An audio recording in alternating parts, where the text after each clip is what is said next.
Estimados oyentes, reciban una cordial bienvenida al espacio donde el derecho se encuentra con la reflexión profunda. El abogado científico. Este foro es nuestra dedicación a explorar las intersecciones entre las disciplinas jurídicas y el pensamiento crítico, ofreciendo un escenario para el diálogo intelectual y el desarrollo personal en el mundo del derecho.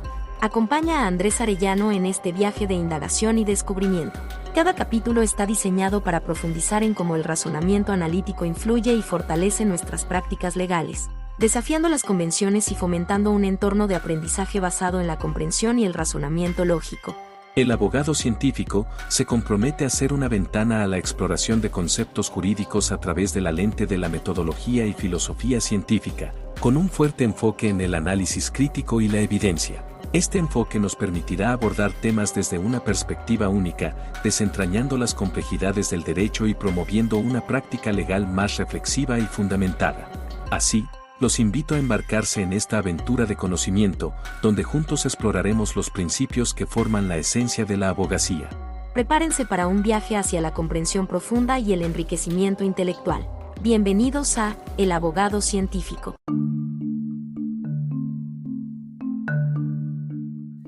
Bienvenido a este nuevo episodio.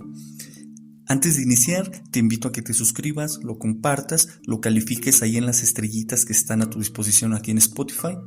Y por otro lado, también te hago el anuncio parroquial de que en próximos días estaré publicando mi blog, una página web donde pues tú de manera gratuita evidentemente vas a poder ir y checar el material de filosofía científica, filosofía de la ciencia, artículos, reflexiones, también algunos escritos prácticos, ¿no?, que ya he sometido a prueba allá afuera en fiscalías, en juzgados, con otros abogados, algunas reflexiones, ideas también, algunas cosas que no voy a decir aquí pero que voy a publicar allá, o algunas cosas que diga aquí que voy a ilustrar más profundamente por allá en el blog. Y te invito a que te suscribas en su momento para que te lleguen las notificaciones a tu correo de las entradas al blog y puedas darle una leída y pues evidentemente hacer tu análisis como tiene que hacerse en todo conocimiento que se comparte o se desea generar. Cierro el anuncio parroquial. Continuamos con la teoría semántica de Mario Bunge, en lo tocante al tomo 1 de su Tratado Básico en Filosofía, el cual se llama Semántica 1, Sentido y Referencia. Te expuse lo más directa posible una parte de la teoría de la referencia que desarrolló Bunge dentro de su semántica, esto en el episodio anterior. Ello fue bajo la razón de que para comprender la filosofía hay que toparse de frente con ella. En el episodio pasado eso hicimos. Por eso, ahora vale hacer unas aclaraciones, porque la filosofía tiene que aclarar en vez de oscurecer. La primera es que estamos hablando de la referencia, porque es un punto importante para luego entender el tema de la designación, denotación, etc., ¿no? Tenemos que tener claro esto. Y bueno, antes de iniciar ya un poco más profundo, déjate expongo un par de razones por las cuales la teoría de Bunge es útil para uno como abogado. En primer lugar, en algún momento de tu argumentación, ya sea teórica o práctica, en un caso, has tenido el problema de que tienes que recurrir al argumento de autoridad para justificar o explicar algo. Es decir, quieres meterle doctrina a tus argumentos. Por lo tanto, te pregunto, ¿cómo es posible solucionar ese problema sin tener que recurrir al argumento de autoridad? Es obvio que en el ámbito académico la forma de conocimiento es la dogmática, lo cual es triste a estas alturas del siglo XXI, no teniendo tantos avances científicos, también teóricos, filosóficos, etc. Además de que en el ámbito académico impera el argumento de autoridad, hacer citas y citas y citas. En este sentido, el argumento de autoridad, ya sea para lo teórico y lo práctico, puede ser o disminuido o eliminado mediante la teoría semántica de Bunge y el empleo de herramientas formales, ya sea que no lo hagas tan denso o simplemente sus elementos esenciales, ya es cuestión estilística, y así se dejaría de citar y citar. Pero esto trae la consecuencia de que te obligas o se obliga a uno mismo a pensar más, a proponer definiciones, a hacer deducciones, justificar inducciones, esclarecer, dilucidar conceptos, etcétera, etcétera. En la práctica hay una cuestión interesante, porque pueden reinterpretarse las múltiples tesis y jurisprudencias y encontrarles sus referentes más allá del caso del que devienen y evidentemente dar las razones del porqué. Y en este sentido, los referentes a veces en las jurisprudencias suelen ser tanto conceptuales como fácticos, y hay algo interesante que vamos a ver más adelante. Así pues, esta es la primera razón. La segunda deviene porque se afirma como una creencia muy difundida en la abogacía de que la práctica es diferente a la teoría, o que la teoría solo se entiende en la práctica. Sin embargo, contrario a estas afirmaciones, es que la teoría se entiende cuando se la analiza, no en la práctica. Porque antes de poner a prueba una teoría, primero hay que saber de qué habla. ¿Cómo voy a andar yo haciendo ejercicio profesional si no entiendo una teoría? Eso es algo sumamente irresponsable, ¿no? De ahí que los actos o actividades que se hacen como abogado están guiados por la manera en que comprendemos una teoría y los referentes o cosas de las que habla esa teoría. Ya sean constructos tal como el concepto de bien jurídico, o bien cosas fácticas como un hecho y una conducta humana desvalorada socialmente y prohibida y sancionada penalmente. No olvidemos que los debates sobre alguna teoría e incluso sobre alguna ley devienen porque no sabemos de qué estamos hablando.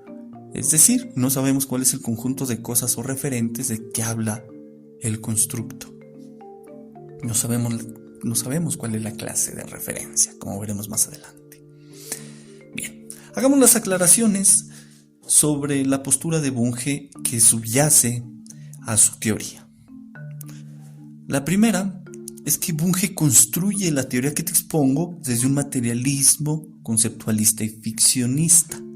Esta se sostiene en las siguientes tesis. La primera, o mejor dicho, hay dos tesis conceptualistas.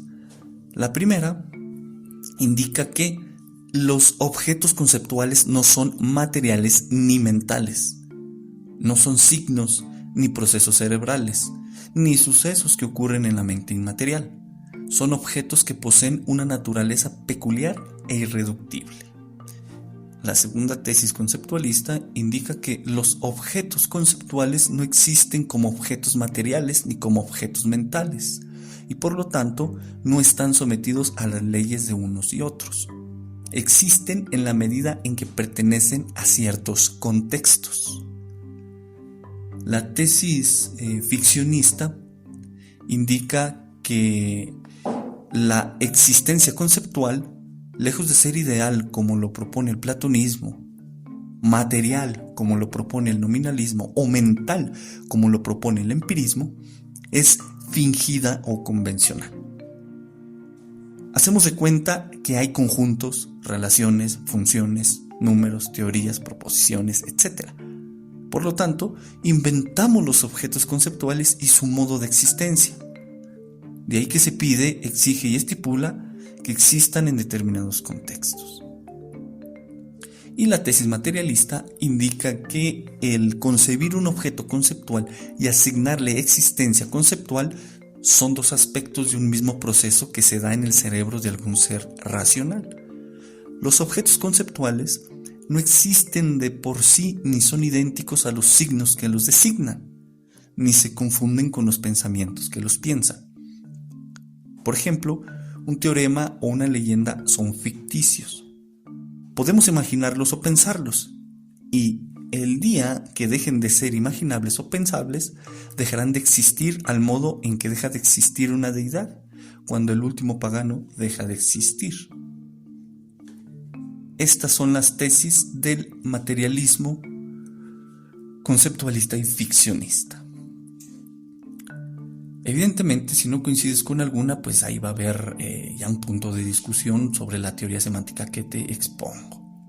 No obstante, esto que te vengo exponiendo, sirve para aclarar la idea de constructo, pues este es una creación mental, pero no un objeto mental o psíquico.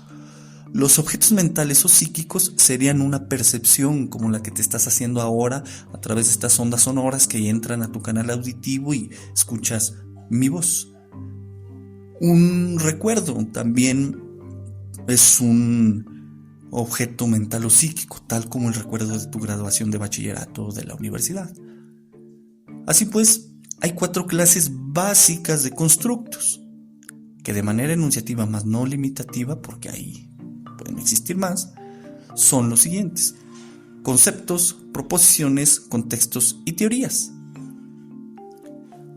Los conceptos, por un lado, es todo aquello a lo que se puede atribuir un referente, o bien son las unidades mínimas con las que construimos las proposiciones.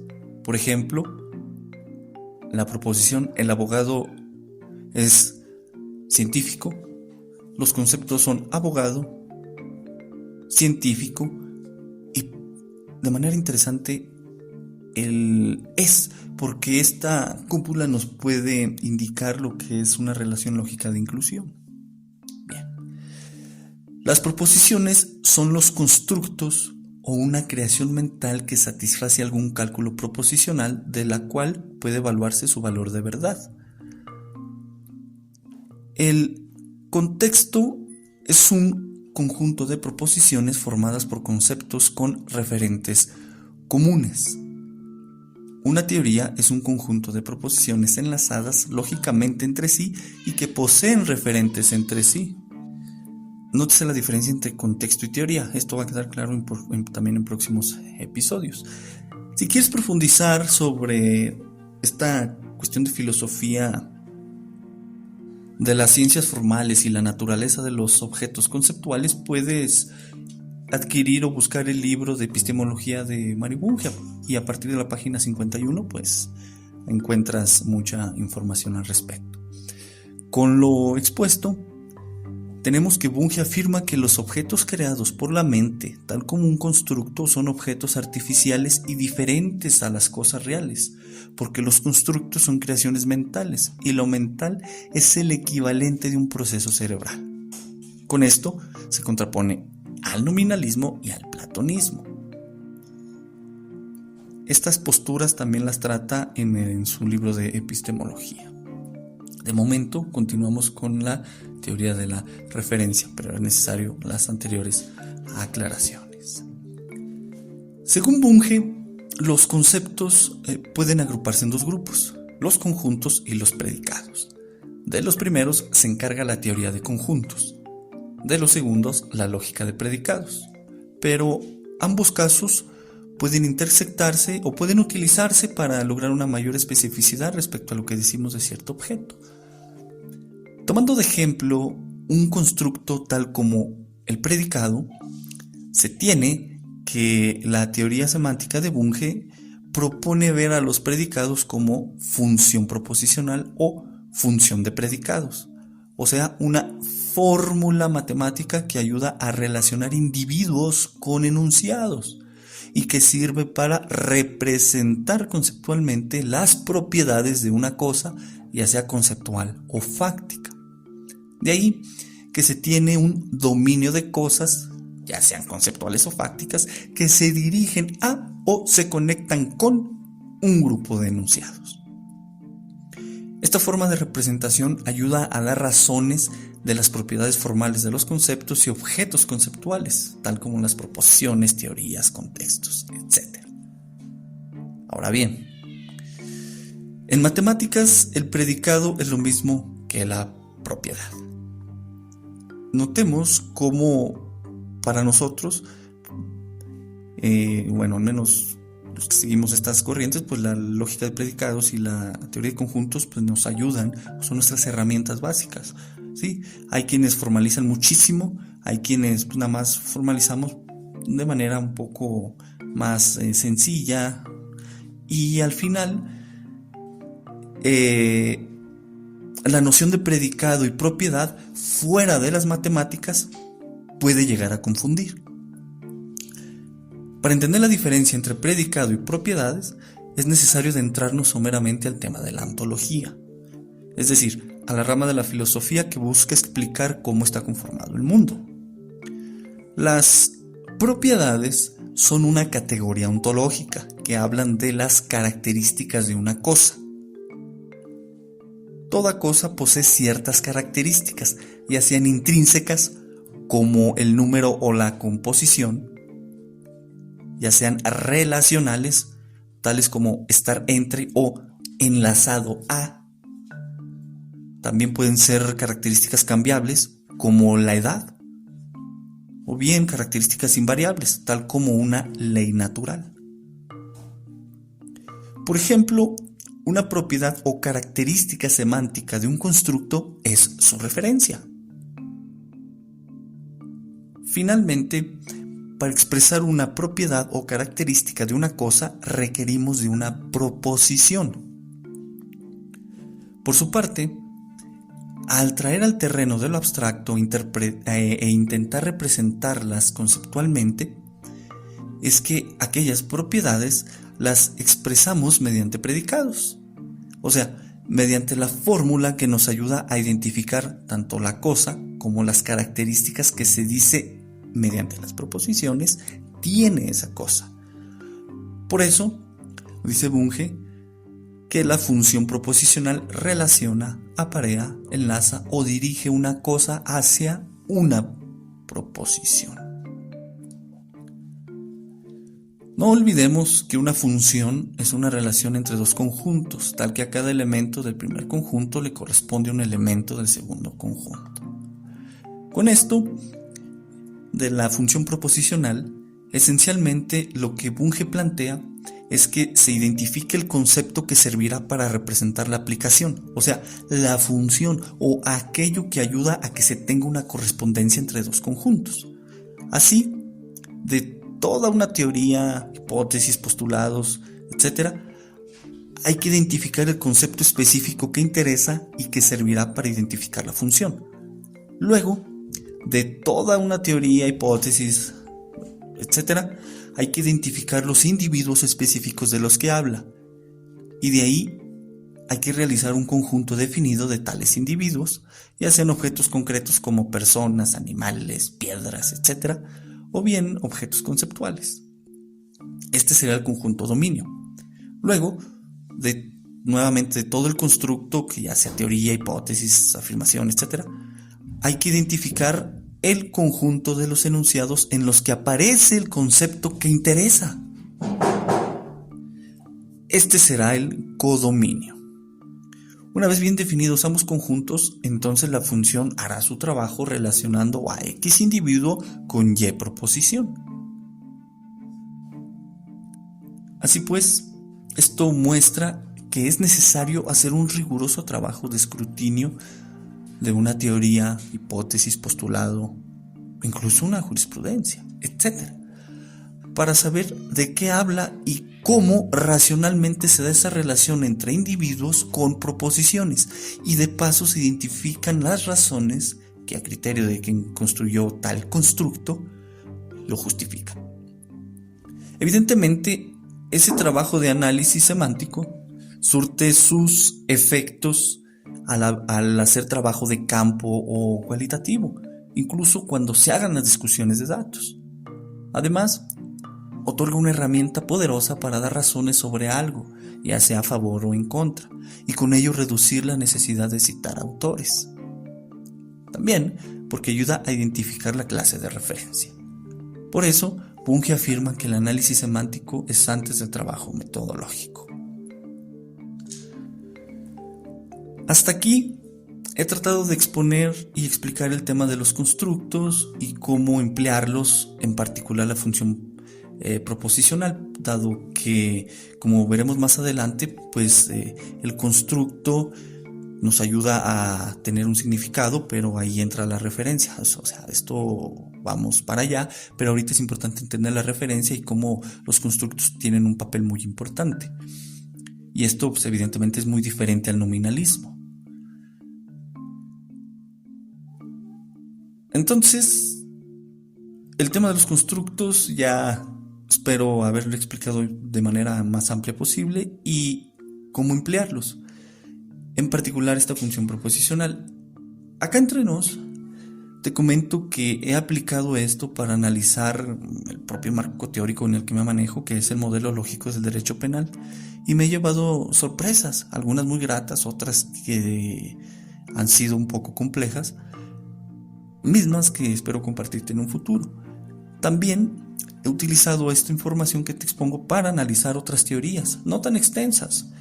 Así también he analizado jurisprudencias y honestamente implica un trabajo muy arduo y que requiere de tiempo, pero al final es satisfactorio porque se comprende mucho mejor la teoría o incluso una jurisprudencia que con la simple lectura e intuiciones o con la simple experiencia, ¿no? El resto ya es práctico o someterlo a prueba, tener un caso y aplicar lo que tú has logrado a través de este análisis. Cierro comentario. Siguiendo con el tema de la referencia, en este momento hablaremos de dos cosas: la clase de referencia y la referencia y pruebas empíricas. La clase de referencia o universo de discurso habla de la colección de los referentes de un constructo dado, o sea, los elementos bien definidos, ya sean conceptuales o fácticos, de los que se está hablando por medio de una teoría, un concepto, una fórmula, un teorema, un predicado, un grafo, etc. Algo importante es que los constructos pueden hablar de tener como clase de referencia una sola cosa o varias. Y esto es interesante porque el trabajo es identificarla. Ya vimos que hay que hacer, bueno, si se quiere emplear una función proposicional, hay que hacer tal análisis de los conceptos, etcétera, etcétera. Bueno, independientemente de eso, hay que analizar todo el constructo de que se trate, sea una teoría, proposición, concepto. Y esto a veces necesita uno apoyarse en alguna otra teoría. Por ejemplo, en derecho penal, para hacer observable el comportamiento social desvalorado y sancionado penalmente, recurrimos a cierto tipo penal. Y este es visto desde cierta teoría del tipo penal, que la del modelo lógico, que la de Roxin, etc. Esta funge como una teoría auxiliar para cubrir el espacio entre lo fáctico y lo hipotetizado en la norma. Con estas ideas, ya que tenemos claro el tema de la clase de referencia, te planteo unas preguntas. ¿Cuál es la clase de referencia de la teoría del delito? ¿Cuál es la clase de referencia de la teoría del tipo penal? ¿Cuál es la clase de referencia de la teoría del caso? ¿Crees que la teoría del caso tiene como clase de referencia un comportamiento social desvalorado y sancionado penalmente? O bien, la teoría del caso tiene como clase de referencia inmediata un constructo llamado caso, y por medio de él habla de manera aproximada del comportamiento social desvalorado y sancionado penalmente. El constructo caso ¿es un concepto fácticamente referencial? Si es así, ¿de qué habla? ¿La teoría del caso tiene algún tipo de supuesto específico o básico? ¿Qué tipo de enunciados comprobables componen la teoría del caso? ¿Qué clase de pruebas requiere la teoría del caso? Con estas preguntas y más en esta final, pasemos ahora al tema de la referencia y pruebas empíricas. En concreto, Bunge sostiene la tesis de que si una teoría es comprobable empíricamente, posee una clase de referencia hipotética no vacía. O sea, decimos que X teoría puede comprobarse empíricamente porque tras su análisis semántico identificamos y proponemos que la clase de referencia o cosas de las que habla son fácticas. Ahí es donde nosotros podemos ir identificando si hay más clases, si hay más elementos de las que hable la teoría o son menos, etcétera, etcétera. Además, este filósofo afirma que el tamaño de la clase de referencia de una teoría es impertinente para la comprobación de una teoría, ya que la extensión no da indicios de comprobación. Supongo que esto lo dice por aquello de las críticas extensionalistas. Este apartado se entiende prestando atención a la afirmación de que, mientras que la relación de referencia fáctica aparea constructos con hechos o cosas, la relación de prueba tiene como dominio el subconjunto de los hechos observables y como codominio el subconjunto de la totalidad de los constructos. Esto es importante porque todos los conceptos tomamos una parte de ellos para el subconjunto y esto nos da una limitación muy específica. Y aquí implica que, en otras palabras, los hechos observables con los que esté construida proposicionalmente una teoría tendrán como característica que la observación siempre será una prueba a su favor. Sin embargo, si una teoría no tiene forma de comprobación directa, tendríamos que recurrir a lo que Bunge llama pruebas indirectas. Por ejemplo, aquí sale una cuestión. ¿La teoría del caso se demuestra de manera directa o indirecta? ¿Cuándo sería directa y cuándo sería una demostración indirecta? ¿Y por qué? Con esta información terminamos el episodio. Hablamos de la clase de referencia, de las referencias y las pruebas empíricas y cómo las pruebas empíricas pues son, para identificarlas pues tenemos que tener plenamente identificado ya el campo de las clases de referencia, es decir, los objetos de los que está hablando la teoría y de ahí pues poder identificar qué pruebas podemos tener como necesarias para demostrar tales elementos y las relaciones, propiedades, etc. Y en esto de las propiedades hablamos de los constructos, hicimos una aclaración de las tesis materialista, conceptualista, ficcionista sobre la que se sostiene la teoría semántica de Bunge y también, bueno, está el realismo, evidentemente se me pasó al inicio, es el realismo también, pero hablamos de la función proposicional, la cual es un constructo que nos ayuda a representar conceptualmente la relación entre individuos y enunciados. Espero que esta información te sea de utilidad. Te recuerdo, suscríbete al podcast, comparte, califícalo, dale las estrellitas que creas que merece y en próximos días te espero por allá en el blog para que te suscribas, te lleguen las entradas y podamos hacer discusiones interesantes y también más activas. Hasta aquí el episodio de hoy. Cuídate, gana dinero y cuida tu salud mental. Toma agüita, no fumes tanto y nos escuchamos en el siguiente episodio. Hasta luego.